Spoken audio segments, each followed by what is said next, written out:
Look at the current map of global power, and you will find a glaring omission. Why India isn't the world's sole dominant force? The answer is buried in 1192 CE, at the Battle of Tarain. In our timeline, Prithviraj Chauhan fell to Muhammad Ghori. But if we follow the thread where Chauhan wins, the entire trajectory of the subcontinent shifts.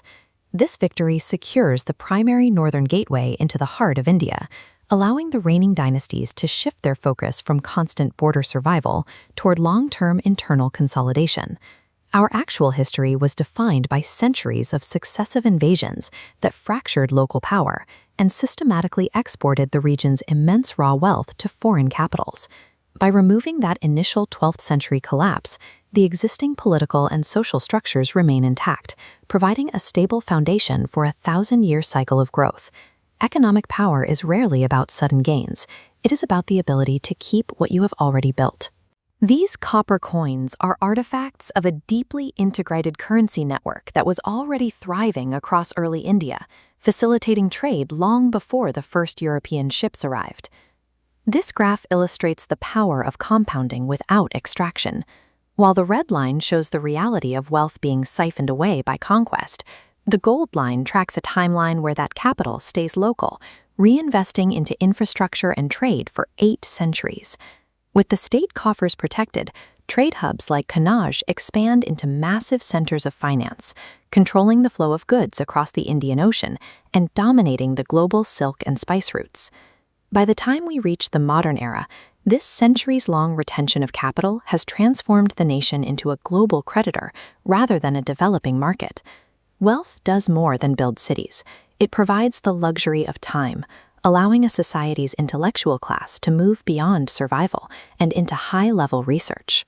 These manuscripts contain the early blueprints of Indian geometry and linguistics, the foundational tools for advanced engineering that were already in place by the medieval period. In this alternate timeline, institutions like Nalanda are never destroyed.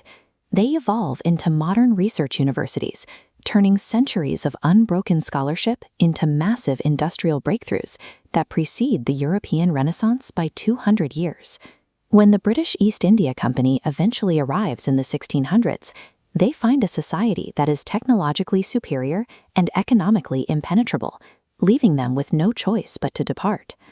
Scientific achievement is the natural endpoint of a civilization that never has to spend its resources on reconstruction. We can now look at the present day through the lens of this 1,000-year compounding experiment. These modern notes represent more than just currency.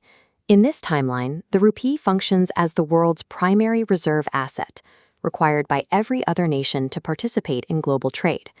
This sustained development allows India to recapture 30% of the global GDP, a return to its historical economic peak, eliminating poverty through sheer industrial volume. This level of prosperity is the logical conclusion of a development cycle that was never interrupted or reset by external force.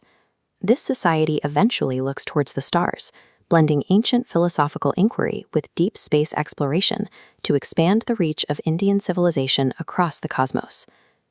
But that reality remains a ghost. We live in the world created by the defeat in 1192, a timeline where this potential was buried in the dirt at Tarain.